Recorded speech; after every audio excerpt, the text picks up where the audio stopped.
گویا پھر دوبارہ اٹھنے کا نام نہیں لیا. اور شاید ہی کوئی ایک انسان ایسا ہو جو مجسم ہمیشہ ہمیش کے لیے ہر لمحہ لمحہ ذکر بن چکا ہو. اگر کوئی بنا ہو تو خدا تعالیٰ کی طرف سے اس کو یہ لقب ملنا چاہیے کہ وہ ذکر الہی بن گیا. مگر جہاں تک میں نے مذاہب کا مطالعہ کیا ہے, مجھے کسی مذہب میں اس مضمون کی کوئی آیت نظر نہیں آئی کہ خدا تعالیٰ نے کسی اور نبی اور کسی پیارے کو مجسم ذکر کہا ہو. بس اس پہلو سے اگرچہ تمام انبیاء ذکر الہی ہوتے ہیں, لیکن آن حضور صلی اللہ علیہ وآلہ وسلم سے زیادہ کوئی اور وجود ذکر الہی کہلانے کا مستحق نہ بنا. حضرت ابو ہریرہ رضی اللہ تعالیٰ عنہ بیان فرماتے ہیں کہ ہم ایک دفعہ مکے کے رستے پر چلتے ہوئے ایک پہاڑ کے پاس سے گزرے جسے جمدان کہا جاتا ہے. اس وقت حضور اکرم صلی اللہ علیہ وآلہ وسلم نے فرمایا, اس جمدان کی سیر کرو, مفردون سبقت لے گئے. یعنی صرف یہ فرمایا کہ یہ جو پہاڑ ہے اس کی سیریں کرو, پھیل جاؤ, اور ساتھ فرمایا مفردون سبقت لے گئے. صحابہ نے تعجب سے عرض کیا کہ یا رسول اللہ یہ مفردون کون ہوتے ہیں؟ آپ نے فرمایا اللہ کا کثرت سے ذکر کرنے والے. اس ضمن میں جو میں نے تحقیق کی ہے تو معلوم ہوتا ہے کہ عربی میں مفرد کا لفظ بھی پایا جاتا ہے اور مفرد کا بھی. مفرد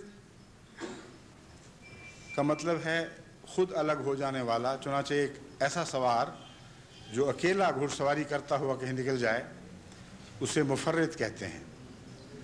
لیکن مفرد کا مجہول مضمون ہے, یعنی وہ جسے اکیلا کر دیا گیا ہو.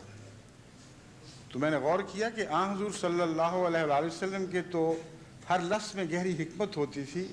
کیا وجہ ہے کہ آپ نے خود بخود الگ ہونے والوں کو مفرد نہیں فرمایا بلکہ مفرد فرمایا ہے, اور ساتھ یہ فرمایا کہ مفرد آج بازی لے گئے. مفرد کا مطلب ہے جو ایک طرف لے جایا گیا ہو, جو اکیلا کر دیا گیا ہو. تو مراد یہ ہے کہ عشق الہی میں اللہ کے ذکر سے مجبور ہو کر کچھ لوگ الگ الگ ان پہاڑوں پہ نکل کھڑے ہوئے ہیں, اور وہ جو مجبور کر کے ایک طرف لے جائے گئے ہیں جنہوں نے باقیوں سے تعلق توڑا ہے کیونکہ وہ شرماتے تھے کہ ان کے سامنے ان اللہ کی محبت کے آثار ان کے چہرے پر ظاہر ہوں اور ان کی آنکھوں سے برسنے لگیں. بس وہ مفرد ہوئے, یعنی علیحدہ کر دیے گئے, اور عشق نے ان کو علیحدہ کر دیا گیا. تو عشق کی مجبوری سے الگ ہونے والوں کے متعلق حضور نے خبر دی کہ وہ بازی لے گئے, اور ساتھ سب کو ہدایت فرمائی ہے تم بھی سیریں کرو. مراد یہ ہے کہ تم بھی سیریں کر کے کچھ ویسی کیفیات پیدا کرو اپنے دل میں جیسی میرے بعض صحابہ کے دل میں پیدا ہوئی, اور خدا نے گویا مجھے خبر دی ہے, کیونکہ حضور اپنی طرف سے تو کوئی بات نہیں فرمایا کرتے تھے. تو اللہ تعالیٰ نے آپ کو لازماً وحی کے ذریعے بتایا ہوگا کہ آج تیرے ایسے یہ ساتھی ایسے عشاق ہیں جن کو میری محبت مجبور کر کے الگ الگ پہاڑ پر لے گئی ہے, باقیوں کو بھی ہدایت کر, یہ بھی ایسی کوشش کریں. چنانچہ صحابہ کے پوچھنے پر آپ نے اس کی تشریح فرمائی کہ مفرد کون ہوتے ہیں. جہاں تک آپ کے ذکر کے اوقات کا تعلق ہے, حضرت عائشہ رضی اللہ تعالیٰ عنہ نے فرمایا کانا رسول اللہ صلی اللہ علیہ وسلم یذکر اللہ علی کل احیانہ, کہ محمد رسول اللہ تو اللہ کو ہر لمحہ یاد کیا کرتے تھے. میں کس لمحے کی بات کروں, کوئی لمحہ ایسا نہیں تھا جس میں حضور صلی اللہ علیہ وآلہ وسلم اللہ کے ذکر سے غافل رہے ہوں. بخاری اور ترمذی میں مروی ہے کہ ایک دفعہ حضور صلی اللہ علیہ وآلہ وسلم منبر پر خطبہ دے رہے تھے. خدا تعالیٰ کی جلال اور کبریائی کا ذکر جاری تھا. آپ خود بھی اس سے بہت متاثر تھے. حضرت ابن عمر رضی اللہ تعالیٰ عنہ بیان کرتے ہیں کہ میں نے دیکھا تو آپ دائیں بائیں اس ذکر سے وجد میں آ کر جھوم رہے تھے, اور آپ کے پاؤں کے نیچے سے ممبر اس زور سے ہل رہا تھا اور کانپ رہا تھا کہ مجھے ڈر لگا کہ کہیں ممبر خود بھی ٹوٹ کر گر جائے اور آپ کو بھی لے گرے. تو ایک عاشق کی جو کیفیت پیدا ہوتی ہے اپنے محبوب کو یاد کرنے سے, وہ آن حضور صلی اللہ علیہ وآلہ وسلم کے دل پر بھی ایک وجد کی صورت میں طاری ہو جایا کرتے تھے. اس کا اثر جسم پر بھی بعض دفعہ ظاہر ہوتا تھا اور خدا کے ذکر سے اس طرح جھومتے تھے کہ وہ راوی کہتا ہے کہ ممبر بھی ساتھ کانپ رہا تھا اور اس شدت سے کانپ رہا تھا کہ مجھے ڈر تھا کہ وہ خود بھی ٹوٹ جائے گا اور آن حضور صلی اللہ علیہ وآلہ وسلم کو بھی کہیں گر کے اس سے چوٹ نہ آ جائے. حضرت ابو ہریرہ رضی اللہ تعالیٰ عنہ روایت کرتے ہیں کہ آن حضور صلی اللہ علیہ وآلہ وسلم نے فرمایا ان اللہ تعالی یقول یبن آدم تفرغ لعبادتی املا صدرک غنم واسد فقرک وإلا تفعل ملات یدیک شغلا ولم اسد فقرک. جامع ترمذی. کہ حضرت ابو ہریرہ رضی اللہ تعالیٰ عنہ نے بیان فرمایا ہے کہ آن حضور صلی اللہ علیہ وآلہ وسلم نے فرمایا کہ اللہ تعالیٰ کہتا ہے کہ اے میرے بندے تفرغ لعبادتی، میری عبادت کے وقت میرے لیے فارغ ہو جایا کر، یعنی اپنے دل میں اور خیال نہ آنے دیا کر، کلیتاً میرے لیے اپنے سارے وجود کو خالص کر لیا کر، اس میں کوئی اور باقی نہ رہے. اگر تو ایسا کرے گا اور پھر فرمایا تفرغ عبادی املا و صدرہ کا غنان، میں تیرے دل کو، تیرے چھاتی کو غنا سے بھر دوں گا، تجھے کسی کوئی حاجت تیرے دل میں باقی نہیں رہے گی. یہ جو محاورہ ہے چھاتی کو غنا سے بھرنے کا، یہ بہت ہی پیارا اور بہت ہی گہرا محاورہ ہے. اس میں ڈوب کر اس کے معنی سمجھنے کی کوشش کرنی چاہیے. یہ نہیں فرمایا میں اسے بے شمار دولت عطا کروں گا، یہ نہیں فرمایا کہ میں دل کو مستغنی کر دوں گا، فرمایا میں اس کی چھاتی غنا سے بھر دوں گا. غنا سے چھاتی بھرنا تب پیدا ہوا کرتا ہے جب ایک انسان سر سے پاؤں تک راضی ہو جائے اور کسی اور چیز کی حاجت نہ رہے، جو چاہتا ہے سب اس کو مل جائے. اور دوسرا غنا کا مطلب یہ ہے وہ دنیا سے مستغنی ہو جائے، خدا کا پیار اتنا اس کو عطا ہو اور خدا کے ذکر سے اتنا مزہ آئے کہ غیر اللہ کی حاجت ہی نہ رہے، پرواہ نہ رہے کہ کچھ کسی اور کے پاس ہے بھی کہ نہیں ہے، اس کو وہ کچھ مل جائے جو اس کی چاہت ہے، یعنی خدا اس کو مل جائے اور پھر دنیا سے بے نیاز ہو جائے. تو فرمایا دل نہیں فرمایا، یہاں صدر فرمایا ہے کہ اس کی چھاتی بھر دوں گا میں پوری. اب مختلف لوگوں کے اوپر اس حدیث کا مختلف رنگ میں اطلاق ہوگا. بعض لوگ ضرورت مند ہوتے ہیں اور ضرورت اتنی شدید ہو جاتی ہے بعض دفعہ کہ عبادت کرتے وقت ان کی توجہ اللہ کے پیار کے ذکر سے ہٹ کر اپنی مشکل اور مصیبت اور ضرورت کی طرف اتنی زیادہ منتقل ہو جاتی ہے کہ خدا کا ذکر محض ذریعہ ہے اس اپنی حاجت کو پورا کرنے کا، اور بار بار وہ جو ان کا فقر یا ان کی مصیبت ہے وہ ذہن پر قبضہ کرتے ہیں اور اللہ کی یاد سے ہٹا کر اس طرف لے جاتے ہیں. ایسی صورت میں بھی ایک دعا مانگی جاتی ہے. ایسی ضرورت کی دعاؤں کو بھی اللہ قبول فرما لیتا ہے، مگر اللہ تعالیٰ نصیحت فرما رہا ہے کہ اگر تم چاہتے ہو کہ تم ان ضرورتوں سے ہی مستغنی ہو جاؤ، کوئی خیال، کوئی مصیبت ایسی باقی نہ رہے جو خدا کے ذکر سے تمہیں غافل کرنے والی ہو، تو عبادت اس طرح کیا کرو کہ اپنی چھاتی میرے سوا ہر دوسری چیز سے خالی کر لیا کرو. جب تم اس طرح عبادت کرو گے تو میں تمہیں ہر مصیبت سے خالی کر دوں گا، ہر لالچ سے تمہارے دل کو پاک کر دوں گا، یا دوسرے لفظوں میں تمہیں اتنا کچھ دوں گا جس کی تمہیں تمنا ہے، اور اتنا دوں گا کہ تمہاری تمنا کہے گی کہ ہاں میں سیراب ہو گئی، میں بھر گیا، میرا پیٹ بھر گیا، مجھے اور نہیں چاہیے. تو زیادہ سے زیادہ ایک تمنا جو پھیل سکتی ہے وہ چھاتی کو بھرا کرتی ہے، اور فرمایا تیری چھاتی میں استغنا سے بھر دوں گا اور غنا سے بھر دوں گا. لیکن اور ساتھ فرمایا اسدہ فقرہ کا، یہ مطلب نہیں ہے کہ تجھے مستغنی کر دوں گا اس لیے کہ تو غریب ہونے کے باوجود خدا کی محبت سے راضی ہوگا. یہ وضاحت بھی ساتھ فرما دی. یہ بھی تو ہو جاتا ہے بعض دفعہ ایک انسان ذکر الہی میں ایسا ڈوب جاتا ہے کہ دنیا کی اس کو پرواہ کوئی نہیں رہتی. لیکن یہاں صرف یہ مضمون نہیں ہے. دوسرا پہلو یہ بیان فرمایا ہے اسد فقرہ کا, میں غربت کو تجھ تک پہنچنے سے روک دوں گا. غربت تجھے ہاتھ نہیں لگا سکے گی. تو وہ لوگ جو خدا کی خاطر اپنی دنیا کے جھمیلوں سے پاک ہو جاتے ہیں, ان سے کٹ کر خدا کا ذکر کرتے ہیں, اللہ تعالیٰ ان کی ساری دنیا کی ضرورتیں خود پوری فرما دیتا ہے, ان کا ضامن بن جاتا ہے. بس ہر پہلو سے یہ حدیث ایک عظیم الشان پیغام ہے انسان کے لیے کہ ذکر الہی کے نتیجے میں تمہاری دل کی اعلیٰ تمنائیں بھی پوری ہوں گی. یعنی خدا اپنے وجود سے تمہارے سینوں کو بھر دے گا اور تمہاری ادنا تمنائیں بھی پوری ہوں گی. یعنی غربت تمہارے قریب بھی نہیں پھٹکے گی. غربت کو اذن نہیں ہوگا کہ تمہارے گھر کے دروازے کھٹکھٹا سکے, اور تمہیں آخرت بھی عطا ہوگی اور دنیا بھی عطا کی جائے گی. فرمایا وَإِلَّا تَفْعَلَ مَلَأْتُ يَدَيْكَ شُغْلًا, لیکن اگر تم نے ایسا نہ کیا تو میں تمہارے ہاتھ کاموں سے فارغ ہی نہیں کروں گا. دن رات مصیبت میں مبتلا رہو گے, کام کرو گے, محنتیں کرو گے, دنیا کی کمائیوں کے پیچھے پڑو گے, لیکن ہاتھ کچھ نہیں آئے گا. کیونکہ وَلَمْ أَسُدَّ فَقْرَكَ, کیونکہ غربت تو میرے حکم سے دور ہوا کرتی ہے. میں تم سے غربت کو دور نہیں کروں گا, پھر میں اس کا ضامن نہیں بنوں گا. پھر دن رات کماؤ, محنت کرو, تمہاری ہرس بھی بڑھتی چلی جائے گی. جو کچھ لینا چاہتے ہو وہ تمہاری پہنچ سے ہمیشہ آگے آگے دوڑے گا.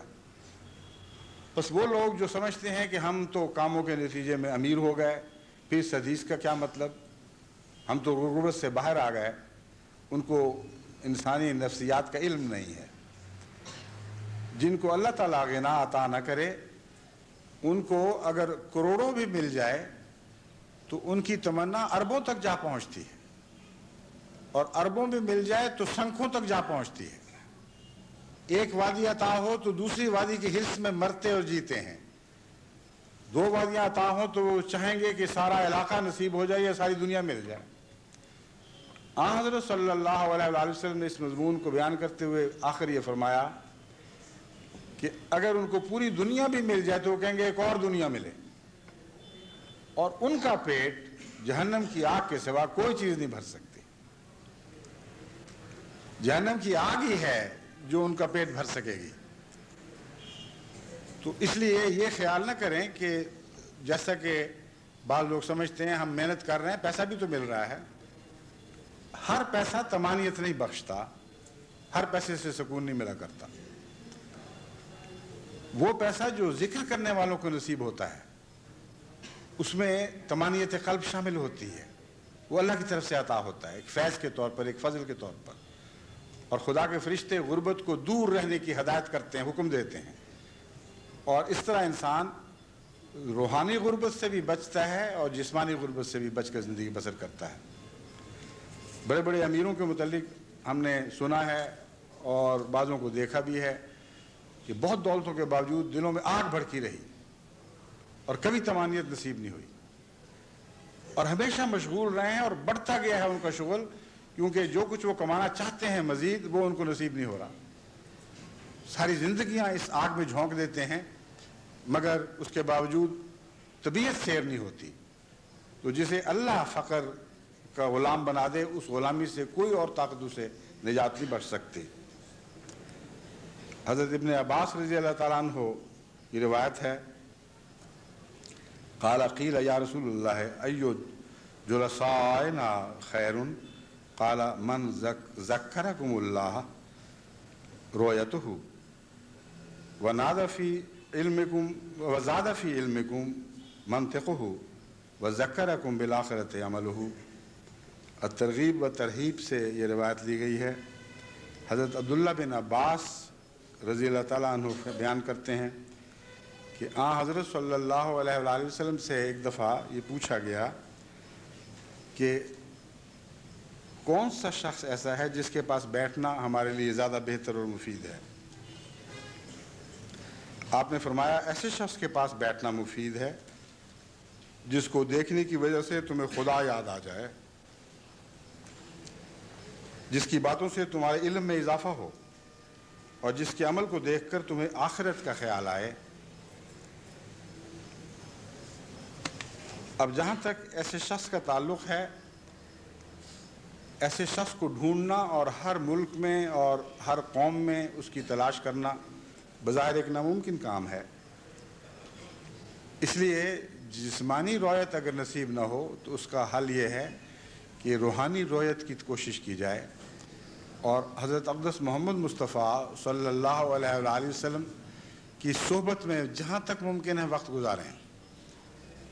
یہ ممکن ہے کہ آخرین میں ہو کے بھی آپ کو اولین کی صحبت نصیب ہو جائے، اور قرآن نے یہ وعدہ فرمایا ہے کہ ایسے آخرین بھی ہیں جو ابھی تک محمد رسول اللہ صلی اللہ علیہ وآلہ وسلم کے ساتھیوں سے نہیں ملے، لیکن ایسا وقت میں لاؤں گا کہ ان کو ان کے ساتھ ملا دوں گا۔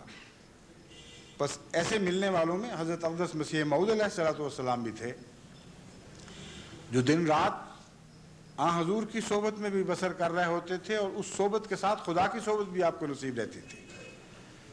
بس ایسا شخص اگر اپنے ماحول میں، اپنے ملک میں، اپنی قوم میں نصیب نہ ہو تو سب سے اچھا علاج یہی ہے کہ حضرت صلی اللہ علیہ وآلہ وسلم کے ذکر میں زیادہ وقت گزاریں، آپ کی ذات کے متعلق زیادہ معلومات حاصل کریں، آپ کی سیرت سے متعلق معلومات بھی حاصل کریں اور گفتگو بھی کیا کریں۔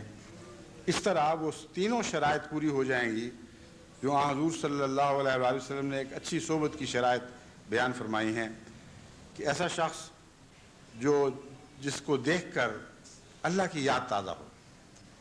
محمد رسول اللہ صلی اللہ علیہ وآلہ وسلم سے بڑھ کر تو کوئی ایسا شخص نہیں ہو سکتا جسے دیکھ کر اللہ کی یاد تازہ ہو، اور زیادہ فی علمکم منطق ہو، اور اس کی گفتگو تمہارا علم بڑھائے۔ احادیث کا مطالعہ کریں، علوم کا خزانہ ہیں، اور غور سے ٹھہر ٹھہر کر ان کا کھوج لگائیں تو ہر خزانے کی تہہ میں مزید خزانے نظر آئیں گے۔ پھر فرمایا وَذَكَّرَكُمْ بِالْآخِرَةِ عَمَلُهُ، اور اس کا عمل ہمیشہ تمہیں آخرت کی یاد دلائے۔ بس اس جواب میں نے یہی مضمون پایا کہ حضور صلی اللہ علیہ وآلہ وسلم صحابہ کو یہی فرما رہے تھے کہ میرے ساتھ رہا کرو، جتنا ممکن ہو میرے ساتھ وقت گزارو، کیونکہ مجھے دیکھنے سے تمہیں خدا یاد آئے گا، میری باتوں میں تم خدا ہی کا ذکر پاؤ گے اور خدا کی طرف توجہ منتقل ہوگی، اور میرا عمل دیکھ کر تمہیں آخرت کا خیال زیادہ شدت کے ساتھ آئے گا۔ بس میرے ذریعے تم یہ تینوں فیض پا سکتے ہو۔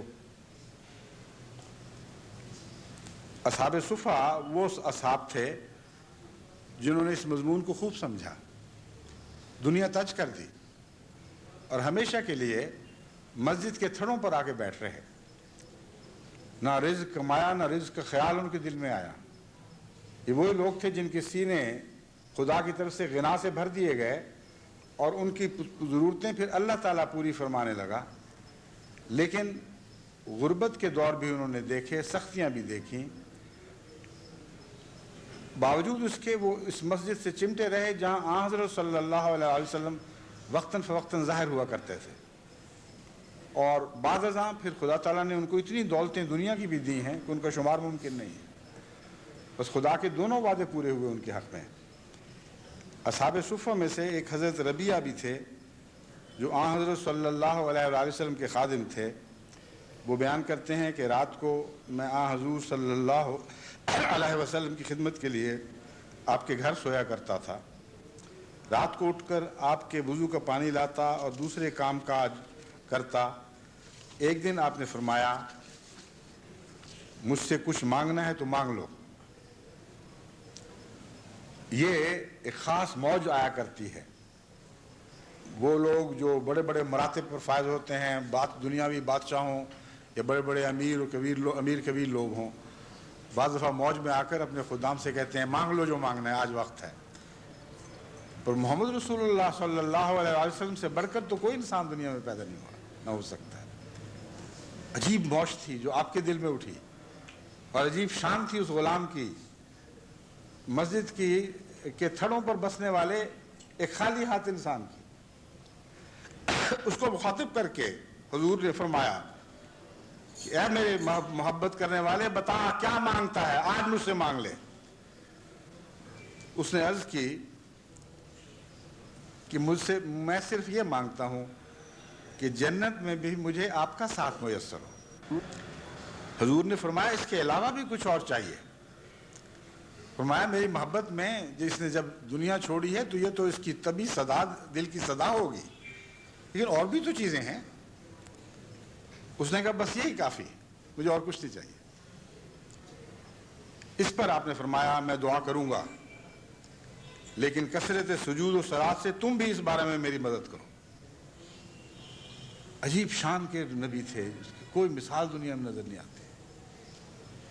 پہلے فرمایا مانگ کیا مانگتا ہے، پھر جب اس نے مانگا کہ میں آپ کے ساتھ ہوں تو یہ نہیں فرمایا ہاں تجھے مل گیا، یہ فرمایا ہے کہ تم بھی کثرت سجود اور صلات کے ذریعے میری مدد کرو۔ اس کا پیغام شاید آپ نہیں سمجھے، مراد یہ ہے کہ تم نے بہت زیادہ مانگ لیا ہے۔ جنت میں محمد رسول اللہ کے ساتھ ہونا بہت ہی بڑی چیز ہے، اور میں نے کہا تھا میں تمہیں دوں گا، لیکن مجھ میں جتنی طاقت ہے دینے کی وہی دے سکتا ہوں، اللہ نہیں دینا ہے، تو تم میری مدد کرو۔ میں تمہارے لیے دعا کروں گا، تم اپنے لیے دعا کرو کہ اے خدا مجھے محمد رسول اللہ کے ساتھ اٹھا۔ اس میں حضور کی قص نفسی بھی ظاہر ہے، اور یہ مضمون بھی کھلتا ہے کہ حضور کے ساتھ ہونے کی تمنا بہت بڑی تمنا ہے۔ محمد رسول اللہ کی دعائیں ساتھ ہوں تب بھی اپنی دعاؤں کی ضرورت رہتی ہے، تب بھی اپنی کوشش کی ضرورت رہتی ہے۔ حضرت معاذ رضی اللہ تعالیٰ عنہ کی روایت ہے کہ رسول اللہ صلی اللہ علیہ وآلہ وسلم نے فرمایا، میرا ہاتھ پکڑا اور فرمایا اے معاذ میں تم سے محبت کرتا ہوں۔ میں نے عرض کی یا رسول اللہ میں بھی آپ سے محبت کرتا ہوں۔ پھر آپ نے فرمایا ہر نماز میں یہ دعائیہ کلمات کہنا کبھی نہ چھوڑنا، رب اعنی علی ذکر کا و شکر کا و حسن عبادت کا، کہ اے میرے اللہ میں تیری مدد چاہتا ہوں علی ذکر کا، کہ مجھے اپنا ذکر عطا کر، ذکر کرنے میں اور کامیابی اور عمدگی کے ساتھ ذکر کرنے میں میری مدد فرما دے، و شکر کا، اور اپنے شکر کی توفیق بخش، وہ حسن عبادت کا، اور بہترین رنگ میں عبادت کی توفیق بخش۔ یہ محبت کا بہترین تحفہ ہے جو حضرت صلی اللہ علیہ وسلم نے معاذ کو عطا فرمایا ہے۔ جب ایک عاشق اور معشوق کے درمیان، ایک محبت کرنے والے اور محبوب کے درمیان کھل کر پیار کا اظہار ہوتا ہے، وہی وقت ہوتا ہے جب انسان اپنی طرف سے نذرانے پیش کرتا ہے، اپنی محبت کے اظہار کے ثبوت کے طور پر کچھ ہدیہ گزرانتا ہے کہ یہ قبول فرمائیں۔ محمد رسول اللہ صلی اللہ علیہ وآلہ وسلم نے خود ہاتھ پکڑ کر معاذ کو یہ فرمایا میں تجھ سے محبت کرتا ہوں، اور تحفہ کیا دیا؟ تحفہ یہ دعا دی ہے، رب اعنی علی ذکر کا۔ اس سے بڑا تحفہ کوئی نہیں دیا جا سکتا کہ یہ دعا سکھائی جائے کسی کو کہ اے خدا مجھے اپنے ذکر کی توفیق عطا فرما، میری مدد کر کے میں تیرا ذکر کروں، اور ذکر ایسا ہو کہ شکر واجب ہو جائے اور شکر کا حق ادا نہ ہو رہا ہو۔ اگر ذکر کا حق انسان اپنی توفیق کے مطابق ادا کرے تو اس کے نتیجے میں اللہ تعالیٰ اتنا پیار کا جلوہ دکھاتا ہے کہ فوراً شکر کے مضمون میں انسان داخل ہو جاتا ہے۔ آگے بھی اس مضمون کی حدیثیں آئیں گی، اس سے پتہ چلتا ہے کہ انسان تھوڑا کرتا ہے اللہ اس سے بہت زیادہ کرتا ہے۔ تو اگر ذکر کی توفیق سچی ملے تو اللہ تعالیٰ یہ وعدہ ضرور فرماتا ہے کہ تم میرا ذکر کرو گے میں ضرور تمہارا ذکر کروں گا اور بہتر ذکر کروں گا۔ اور جب خدا ذکر کرے گا تو پھر ذکر سے ہٹ کر شکر میں مضمون داخل ہو جاتا ہے، پھر میں شکر کا حق کیسے ادا کروں گا؟ تو فرمایا یہ بھی دعا کیا کرو، اللہم اعنی علی ذکر کا و شکر کا و حسن عبادت کا، اور ایسی عبادت کی توفیق بخش جو بہت ہی خوبصورت ہو، ایسی حسین کہ تیرے پیار کی نظریں اس پر پڑنے لگیں۔ پھر حضرت صلی اللہ علیہ وسلم کے متعلق حضرت انس کی روایت ہے کہ انس بن مالک کی کہ آپ نے حضور نے فرمایا ما من قوم اجتمعوا یذکرون اللہ عز وجل لا یریدون بذلک الا وجہہ الا ناداہم مناد من السماء ان قوموا مغفورا لکم قد بدلت سیئاتکم حسنات۔ مسند احمد بن حنبل جلد 3 صفحہ 142۔ حضور نے فرمایا کہ کبھی ایسا نہیں ہوا کہ کچھ لوگ یا کوئی قوم خدا کے ذکر کے لیے اکٹھی ہوئی ہو، جیسے آج آپ اور ساری دنیا میں جماعت احمدیہ کے احباب، مرد اور عورتیں اور بچے خالصتاً ذکر الہی کے لیے اکٹھے ہوئے ہیں۔ فرمایا کبھی ایسا نہیں ہوا کہ لوگ اس طرح اکٹھے ہوئے ہوں، اللہ عز و جل کا ذکر کرنے والے ہوں، لا یریدون بذالک الا وجہہ، اور کوئی مرادیں مانگنے کے لیے نہ آئے ہوں، صرف رضا چاہنے کی خاطر، اس غرض سے شامل نہ ہوں کہ مانگیں کہ یہ میری حاجت روائی کر، وہ حاجت روائی کر، اس مصیبت سے نجات بخش، اس مصیبت سے بچا، بلکہ اللہ کے حسن کا چہرہ دیکھنے کے لیے، اس کے پیار کی توجہ کھینچنے کے لیے وہ اکٹھے ہوئے ہوں۔ الا ناداہم مناد من السماء، مگر ضرور ہمیشہ آسمان سے ایک منادی کرنے والا یہ منادی کرتا ہے کہ اے لوگو اٹھو، تم بخش دیے گئے ہو، قد بدلت سیئاتکم حسنات، تمہاری تمام برائیوں کو حسنات میں تبدیل کر دیا گیا ہے، خوبیوں میں تبدیل کر دیا گیا ہے۔ اس کیسے پیارے پیارے ذکر کے انداز حضرت اقدس محمد رسول اللہ صلی اللہ علیہ وآلہ وسلم نے ہمیں سمجھائے، اور ان کے کیسے کیسے پیارے نتائج سے ہمیں آگاہ فرمایا۔ ہر لمحہ، ہر موقع پر، ہر حالت میں محمد رسول اللہ صلی اللہ علیہ وسلم خدا کے ذکر میں مشغول رہتے تھے، محو رہتے تھے، ڈوبے ہوئے رہتے تھے۔ حضرت عائشہ رضی اللہ تعالیٰ عنہا بیان کرتی ہیں کہ ایک رات میں نے رسول کریم صلی اللہ علیہ وآلہ وسلم کو اپنے پاس نہ پا کر آپ کو تلاش کرنا شروع کیا کہ کہاں گئے ہیں مجھے چھوڑ کر۔ ایک جگہ آپ کو سجدے کی حالت میں پایا، آپ کے پاؤں کی انگلیاں قبلہ رخ تھیں، یعنی یہ اس میں نماز کا طریق بھی سکھایا جا رہا ہے، جب سجدہ کریں تو پاؤں کی انگلیوں کو یوں پیچھے کی طرف نہ سمیٹا کریں، سامنے کی طرف رکھا کریں، وہ بھی قبلہ رو رہیں۔ تو کہتی ہیں میں نے دیکھا کہ حضور اکرم صلی اللہ علیہ وآلہ وسلم سجدہ میں ہیں، پاؤں کی انگلیاں قبلہ رخ ہیں، اور میں نے آپ کو یہ دعا کرتے سنا، اے خدا میں تیری ناراضگی سے تیری رضا کی پناہ میں آتا ہوں، مجھے اپنی پناہ میں لے، اپنی ناراضگی سے اپنی پناہ میں لے لے۔ یہ اس دعا سے اگلی دعا کا مقام ہے جس میں شیطان سے انسان پناہ مانگتا ہے۔ یہاں اللہ ہی کی ذات ہے اور کوئی ذات باقی نہیں رہی، کوئی دنیا کا جھگڑا نہیں ہے، صرف اللہ سے اس کی ناراضگی، اس سے خفگی، اس کی پناہ مانگی جا رہی ہے، جو انسان کی کسی کوتاہی کے نتیجے میں ہو سکتی ہے، ضروری نہیں کہ گناہ کی لفظش ہو۔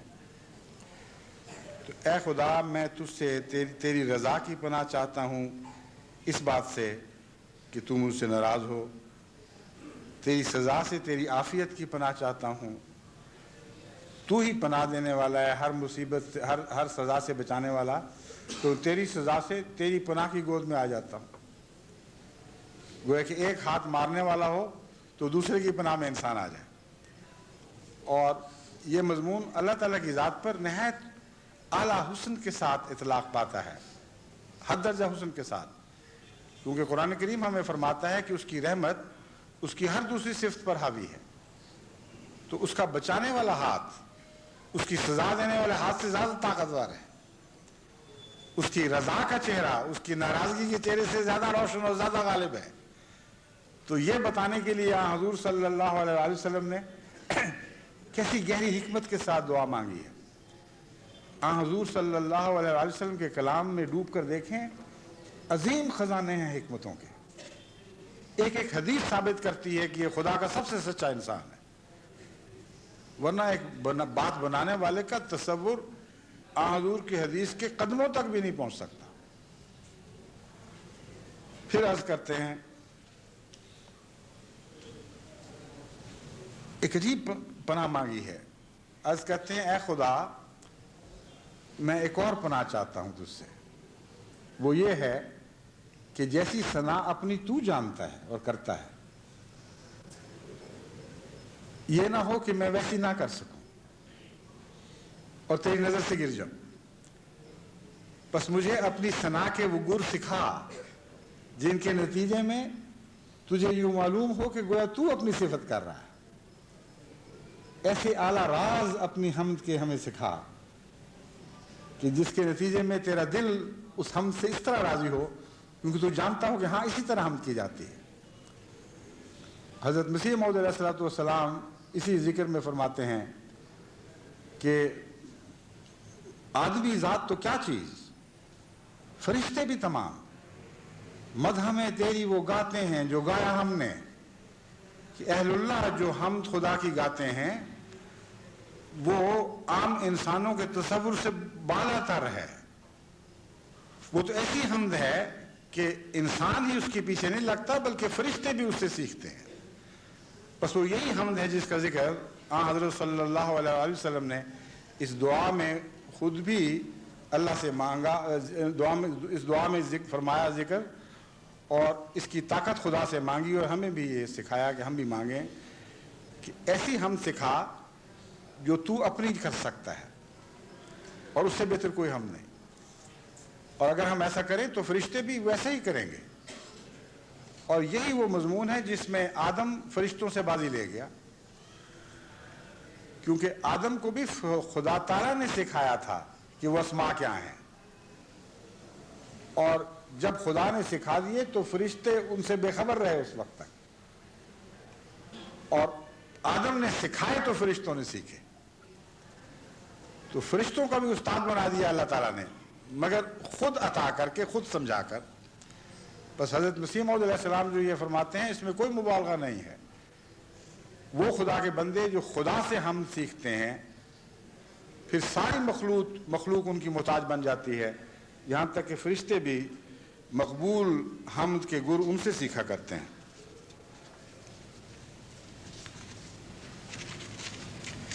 حضرت عائشہ صدیقہ رضی اللہ تعالیٰ عنہ بیان فرماتی ہیں 3 بجے تک وقت 1.5 گھنٹے کا.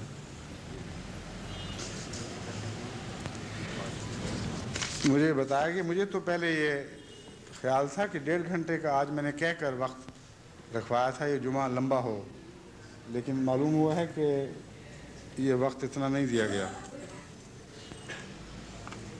اس لیے یہ مضمون تو ابھی گرم ہو رہا ہے دلچسپ بنتا چلا جا رہا ہے لیکن وقت 10 منٹ ہمارے پاس اور ہیں. بہت اچھا. اور اس 10 منٹ کے تعلق میں یہ اطلاع بھی میں آپ کے سامنے پیش کر دوں کہ قادیان کے اس جلسے میں 10,000 سامعین شامل ہیں جو اس وقت وہاں ہو رہا ہے اور 10,000 قدوسیوں کی بھی تو پیشگوئی تھی. اس لیے دعا کریں اللہ تعالیٰ 10,000 قدوسیوں کی برکت ان کو عطا فرمائے اور انہی کے جلووں میں ان کے قدموں میں ان کے پیچھے پیچھے چلنے والے بنیں. اور بتایا گیا ہے کہ قادیان والے ہمیں بڑی آسانی سے عمدگی کے ساتھ بغیر کسی قسم کی بیچ میں انٹرپشن کے صاف دیکھ رہے ہیں. اور تصور کی آنکھ میں میں چونکہ وہاں ہوا ہوں میں بھی جانتا ہوں کس قسم کے لوگ کون کون کہاں سے آئے ہوتے ہیں. میں بھی اس تصور کی آنکھ سے ان کو دیکھتا ہوں اور ان سب کو آپ کی طرف سے بھی اپنی طرف سے بھی محبت بھرا سلام پہنچاتا ہوں. حضرت عائشہ صدیقہ رضی اللہ تعالیٰ عنہ بیان فرماتی ہیں کہ ایک اور رات کا ذکر ہے. ایک دفعہ پہلے بیچاری اٹھ کے گئی تھی ڈھونڈنے کے لیے. عورتوں کو تو وہم ہی ہوتے ہیں کہ ہمارا خامند کہیں ہم سے بے توجہ تو نہیں ہم سے ہٹ کر کسی اور کے پاس تو نہیں چلا گیا. حضور صلی اللہ علیہ وسلم کی اور بھی ازواج تھیں. حضرت عائشہ سے بہت محبت فرماتے تھے مگر عورت کا دل عورت ہی کا دل ہے. تو راتوں کو اٹھ کر دیکھا کرتی تھی ہیں بھی کہ نہیں یہاں. ایک دفعہ پہلے کہا کہ میں نے دیکھا نہیں تھے میں گھبرا کر نکلی تو سجدہ ریز تھے. اب کہتی ہیں کہ ایک دفعہ میں پھر اٹھی اور مجھے یہ خیال آیا کہ کسی اور بیوی کے پاس چلے گئے ہوں گے، اور اس تلاش میں باہر نکلی، کھوجتی ہوئی نکلی تو دیکھا کہ محمد رسول اللہ سجدہ ریز تھے، رکوع کر رہے تھے، پھر سجدے میں حالت میں چلے گئے اور یہ دعا کر رہے تھے کہ اے میرے اللہ، تو اپنی تعریف کے ساتھ پاک ہے، تیرے سوا کوئی معبود نہیں ہے۔ سبحان اللہ و بحمدہ والا مضمون بیان عرض کر رہے تھے اور فرمایا تھا لا شریکہ لک، تیرا اور کوئی شریک نہیں ہے۔ حضرت عائشہ عرض کرتی ہیں میں نے عرض کیا میرے ماں باپ آپ پر قربان ہوں، میں تو آپ کے بارے میں کچھ اور سوچ رہی تھی، آپ تو کسی اور عالم میں نکلے ہیں۔ مجھے کیا پتا تھا کہ اللہ کی محبت کے اور اللہ کے عشق میں مبتلا ہو کر بیویوں کے دامن چھوڑ کر باہر نکل جاتا ہے۔ بس یہ ہے ذکر کا انداز جو حضرت محمد رسول اللہ کے ذکر کا انداز تھا۔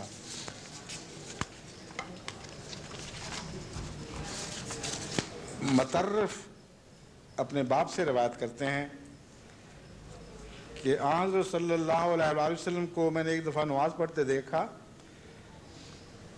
آپ کی گریہ اور زاری کی وجہ سے آپ کے سینہ سے ایسی آوازیں نکلتی تھیں جیسے چکی چل رہی، اس کا گڑ گڑا کر آپ اللہ کی محبت، اللہ کا ذکر فرما رہے تھے، اس کی محبت میں اس کے ثنا اور حمد کے گیت گا رہے تھے کہ آواز یوں لگتا تھا جیسے سینے میں چکی چل رہی ہو۔ ابو سعید روایت کرتے ہیں کہ نبی کریم جب کھانا کھاتے اور پانی پیتے تو کہتے کہ سب تعریف خدا کے لیے ہے جس نے ہمیں کھانا کھلایا اور پلایا اور ہمیں مسلمان بنایا۔ اب دیکھیں کہاں امرؤ القیس کی وہ ایک منزل جہاں مٹے ہوئے نشانات اسے اپنی محبوبہ کی یاد دلاتے ہیں، اور کہاں انسانی زندگی کے ہر لمحہ کی ہر منزل جہاں ہر تجربہ خدا کی طرف لے جاتا ہے، لیکن یہ مٹتے ہوئے نہیں، یہ روشن تر ہوتے ہوئے نشانات ہیں جو خدا کی یاد کو انسانی دل میں زندہ کرتے چلے جاتے ہیں۔ حضرت محمد رسول اللہ صلی اللہ علیہ وسلم کا یہ عالم تھا کہ کھانا کھاتے تھے تو دعا کرتے تھے، پانی پیتے تھے تو دعا کرتے تھے، اور یہ کہا کرتے تھے سبحان اللہ، الحمدللہ، سب تعریفیں اس ذات کے لیے ہیں جس نے ہمیں کھانا کھلایا اور پلایا اور ہمیں مسلمان بنایا۔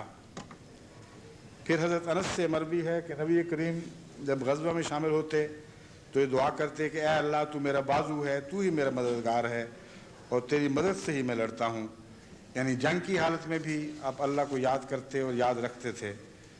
حضرت ابی امامہ سے روایت ہے کہ جب حضرت صلی اللہ علیہ وسلم کے آگے سے دسترخوان اٹھایا جاتا تھا تو یہ ذکر کرتے تھے کہ تمام تعریفیں اللہ ہی کے لیے ہیں، بہت زیادہ تعریفیں، بہت زیادہ پاکیزہ اور برکت والی، اے خدا تجھے ترک نہیں کیا جا سکتا اور نہ ہی تجھ سے بے نیاز ہو سکتے ہیں اے ہمارے رب۔ یہ بہت ہی گہری دعا ہے اور موقع اور محل کے مطابق دیکھیں کس شان سے پوری اتر رہی ہے۔ کھانا اٹھایا جاتا ہے اس وقت جب طبیعتیں سیر ہو جاتی ہیں، کچھ عرصے کے لیے انسان بے نیاز ہی نہیں ہو جاتا بلکہ دوبارہ کھانا پیش کر کے دیکھیں غصہ آتا ہے، آدمی کہتا ہے کہ دفعہ بھی ہو، اب لے جاؤ اس چیز کو اٹھا کے، مجھے کوئی حاجت نہیں رہی۔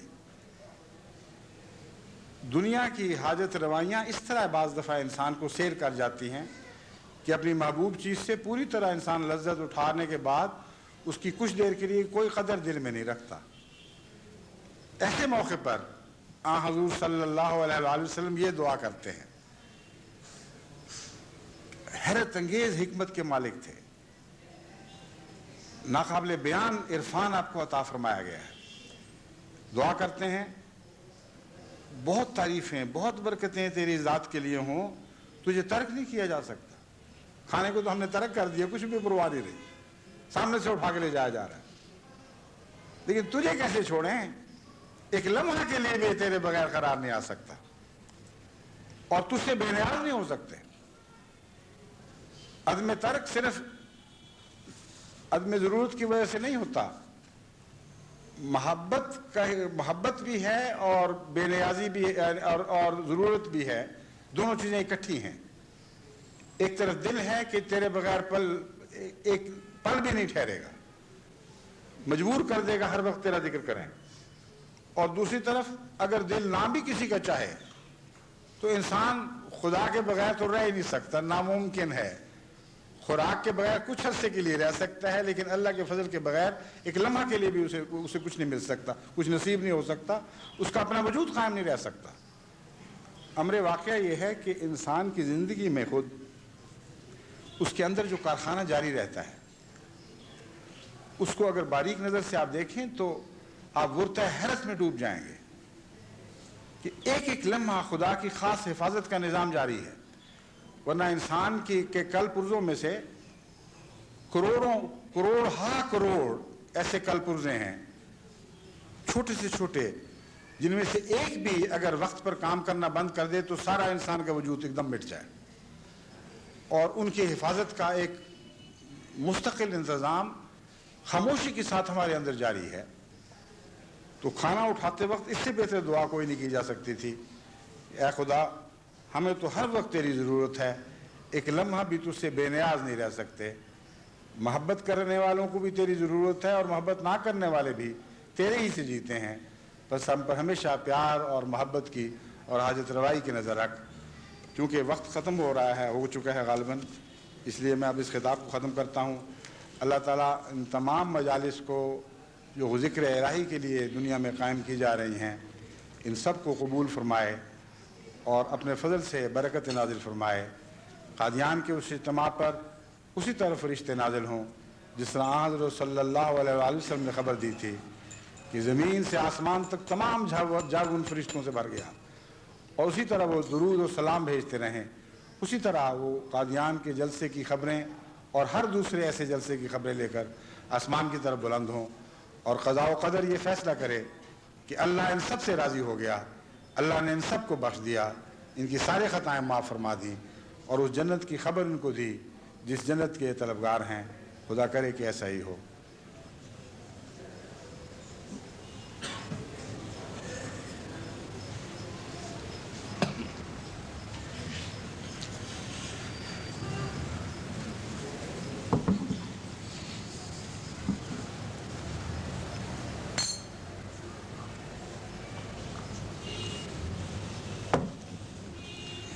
الحمد للہ نحمده ونستعینه ونستغفره ونؤمن به ونتوکل علیہ ونعوذ باللہ من شرور انفسنا ومن سیئات اعمالنا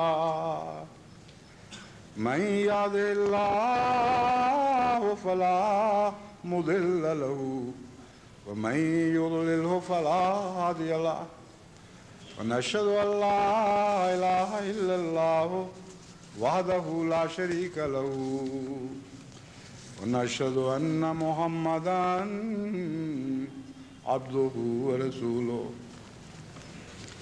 عباد الله رحمكم الله إن الله يأمر بالعدل والإحسان وإيتاء ذي القربى وينهى عن الفحشاء والمنكر والبغي يعظكم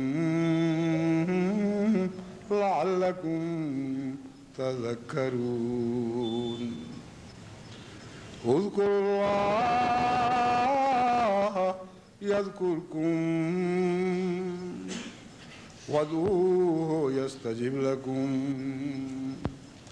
ولذكر الله أكبر